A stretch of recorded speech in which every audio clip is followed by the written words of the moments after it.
Exercise 1.3 में आप पढ़ेंगे क्रमचों की संख्या ज्ञात करना जबकि सभी वस्तुएं भिन्न भिन्न नहीं हैं। इसको दो केस में समझाया गया है।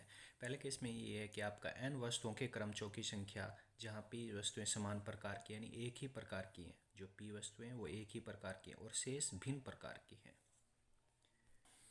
अब से पहले आपने ये पढ़ा था कि n वस्तुओं में से r वस्तुओं का चयन करना है, लेकिन यहाँ इस बार r वस्तु नहीं ले रहे, हम n वस्तुओं में से n वस्तु का ही चयन कर रहे हैं। n वस्तुओं से n वस्तुओं को लेकर के ही हमें क्रमचों की संख्या ज्ञात करनी है, लेकिन यहाँ ये दिया गया है कि जो n वस्तुएं उनमें से p वस्तु ऐसी हैं जो एक ही प्रकार की हैं, तब उनसे बने क्रमचों की संख्या का फॉर्मूला होगा फैक्टोरियल n बटे फैक्टोरियल p। दूसरे केस में कुल वस्तुएं आपकी n है और n वस्तुओं को ही आप लेकर के चयन कर रहे हैं।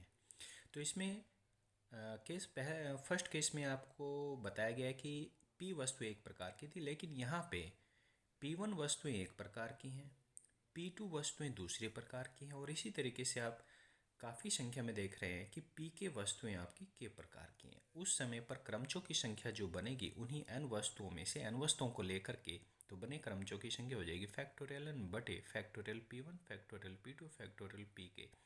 यानी आपको ये ध्यान रखना है कि ऊपर तो आपका कुल वस्तु है उसका फैक्टोरियल आना है, नीचे उन सब के फैक्टोरियल आ जाएंगे जो अलग अलग प्रकार से एक समान हो रही है। एक एग्जाम्पल हम यहाँ पे ले रहे हैं कि इलाहाबाद शब्द के अक्षरों से बनने वाले क्रमचों की संख्या, यानी इलाहाबाद जो शब्द है इसमें कुल कितने अक्षर हैं आप ये देखिएगा 1 2 3 4 5 6 7 8 9, तो यहाँ पे 9 अक्षर हैं। तो हम ये कहेंगे कि जब इन्होंने ये क्वेश्चन किया कि इलाहाबाद शब्द के अक्षरों से बनने वाले क्रमचों की संख्या कितनी है, तो इसका मतलब जितने यहाँ अक्षर हैं वे सभी अक्षर आपको एक साथ लेने हैं। तो एक साथ आपको अक्षर कितने लेने हैं? टोटल 9 लेने हैं, तो n की वैल्यू 9 हो गई। अब इसमें आप ये देखेंगे कि जो ए शब्द है ये कितनी बार आया हुआ है, तो यह है 1 2 3 4, तो यहाँ p1 की संख्या आप 4 लेंगे। जो एक ही प्रकार के अक्षर हैं वो p1 आपका हुआ है a जिसकी संख्या है 4। p2 आप ले रहे हैं जिसमें कि l है, वो एक ही अक्षर 2 बार आया हुआ है, तो यहाँ p2 की वैल्यू हो गई 2। अब बने हुए क्रमचों की संख्या आप निकाल लीजिएगा और कोई भी अक्षर यहाँ रिपीट नहीं हो रहा है। जो एक ही प्रकार के अक्षर हैं वो हमारे p1 p2 p3 बनते चले जाएंगे। अब एक ही प्रकार के अक्षर में एक तो a आता है जिसको आपने p1 लिया है, उनकी संख्या लिया 4, एक आपका l ये आपने लिया p2 के बराबर जिनकी संख्या है 2, तब आप बोलेंगे क्रमचों की संख्या हो जाएगी फैक्टोरियल 9 बटे factorial p1 factorial p2 factorial p1 हो जाएगा फैक्टोरियल 4 फैक्टोरियल 2। इसका मान आ गया, ये आपका आंसर है। जो क्वेश्चन नंबर 8 है ये फिर से जो गणना का सिद्धांत आपने पढ़ा है उसी पर आधारित है कि 8 व्यक्तियों की समिति से एक अध्यक्ष व एक उपाध्यक्ष कितने प्रकार से चुनाव हो सकता है। एक व्यक्ति एक पद पर ही बना रहेगा, इसका मतलब है कि जो अध्यक्ष बन गया है वो रिपीट नहीं होगा। आप इसे ऐसे समझें कि अंकों की पुनरावृत्ति नहीं होनी है।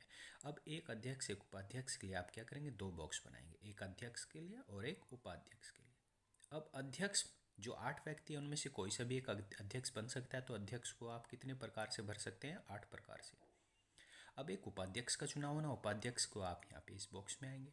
अब जो अध्यक्ष बन चुका है वो उपाध्यक्ष नहीं बनेगा, ये हमारा पहले ही बता चुके हैं कि एक व्यक्ति एक पद पर रहेगा, तो जो अध्यक्ष बन गया है वो यहाँ पे नहीं आएगा। तो बचे हुए कितने व्यक्ति हो गए, 7, तो उपाध्यक्ष के पद को हम कितने प्रकार से भर सकते हैं, 7 प्रकार से। तो कुल कितने प्रकार हो गए, 8 गुणा 7 बराबर 56 प्रकार से। क्वेश्चन नंबर 6, इसमें एक इक्वेशन दी गई है और इस इक्वेशन को देने के बाद उन्होंने इसमें n की वैल्यू पूछी है। यहाँ n-1 p3 का अनुपात है n p4 से, जो किसके बराबर है 1:9। अब n-1 p3 का मान आप लिखेंगे ऊपर, n p3 n p4 नीचे आ जाएगा, बराबर 1/9 अनुपात। इसी अनुपात को अपने अंश बटे हर के रूप में आपने लिख लिया। अब n-1 p3 का मान कैसे ज्ञात करेंगे, p फॉर्मूला जो परमुटेशन का आपको बता रखा है उससे लिखेंगे। n-1 का फैक्टोरियल ऊपर आएगा, नीचे आएगा n-1 में से 3 को माइनस करेंगे n-4 हो जाएगा, उसका फैक्टोरियल नीचे बटे फैक्टोरियल n बटे फैक्टोरियल n-4 बराबर 1/9। अब फैक्टोरियल n-4 सेम हो गए तो कट जाएंगे। अब यहाँ पे आपका फैक्टोरियल n-1 नीचे फैक्टोरियल n। अब फैक्टोरियल n को आप एक्सपेंड कर लीजिएगा, तो ये फैक्टोरियल n का मान हो जाएगा, n बाहर आ जाएगा, फैक्टोरियल n-1 अंदर, यहाँ पे आपने किया है, ये कट जाएंगे, फैक्टोरियल n-1 1/n बराबर 1/9, तो n बराबर हो गया 9। क्वेश्चन नंबर 7 में इसी तरीके की एक इक्वेशन दी गई है, इसमें r की वैल्यू निकालनी है, तो ये आपको अपने आप सॉल्व करना है और इस इक्वेशन को भी अपने आप सॉल्व करके r की वैल्यू निकालनी है। या क्वेश्चन नंबर 8 जिसमें इक्वेशन जो आपको एक शब्द दिया गया है, ये पूछा गया कि इस इक्वेशन शब्द को लेकर के आप इसमें आने वाले अक्षरों से कुल कितने शब्द बना सकते हैं, कुल उसकी कितनी संख्या आएगी। तो यहाँ पे n की वैल्यू कितनी हो गई है 8, अगर आप इन्हें काउंट करेंगे तो ये वैल्यू 8 हो जाएगी, 1 2 3 4 5 6 7 8। इसमें से कोई शब्द रिपीट हो रहा है, कोई अक्षर रिपीट हो रहा है, कोई भी रिपीट नहीं हो रहा है। तो जो p की वैल्यू आप काउंट करते हैं कि एक अक्षर कितनी बार आया हुआ है, तो यहाँ पे कोई भी अक्षर एक से ज़्यादा बार नहीं आ रहा है, कोई रिपीट नहीं हो रहा है, तो यहाँ p की वैल्यू आप लेंगे 0। कुल संख्या का फॉर्मूला आपका क्या हो जाता है, फैक्टोरियल n बटे फैक्टोरियल p, फैक्टोरियल 8 बटे फैक्टोरियल 0, इसका मान 1 होता है, तो इसलिए फैक्टोरियल 8 का मान आ जाएगा। अब आप पहला क्वेश्चन देखेंगे कि 1 2 3 से लेके आपकी 9 संख्या आपको दी गई है और इनसे 3 अंक की संख्या बनानी है, जबकि अंक दोहराया नहीं जाएगा। तो पहले की तरह आप लेंगे 3 अंक की संख्याओं के लिए 3 बॉक्स बनाएंगे। अब इसमें जो पहली बॉक्स को आप भरेंगे वो 9 प्रकार से भर सकते हैं। दूसरे बॉक्स को क्योंकि अंक दोहराया नहीं जाएगा तो यहाँ पे 8 प्रकार, यहाँ पे 7 प्रकार, कुल प्रकार कितने हो गए 9 गुणा 8 गुणा 7 बराबर 504 504। इस क्वेश्चन में आपने 0 को और शामिल किया है, तो यहाँ पे आप देखेंगे 0 1 से लेके आपकी 9 संख्याएं, नहीं एक संख्या हो गई आपकी 10 से 4 अंक की संख्याएं बनानी है, जबकि अंक को दोहराया नहीं जाएगा। तो 4 अंक की संख्याओं को आप बनाएंगे तो इसलिए 4 बॉक्स लेंगे। तो यहाँ पे आप पहले बॉक्स को आप 10 प्रकार से, इसको 9 प्रकार से, इसको 8 प्रकार से और इसको 7 प्रकार से, तो 4 अंक की संख्याओं को आप बना रहे हैं। लेकिन ये ध्यान दीजिएगा, इसमें यहाँ आपको जब 7 प्रकार से आप इसे भरेंगे तो इसमें 0 भी आ जाएगी। लेकिन अभी आप ये देखिएगा 4 अंक की संख्याएं अगर आप यहाँ 0 भी रखेंगे तो भी 4 अंक की संख्या कितने प्रकार से बने, तो ये कुल प्रकार हो जाएंगे 10 गुणा 9 गुणा 8 गुणा 7 बराबर 5040।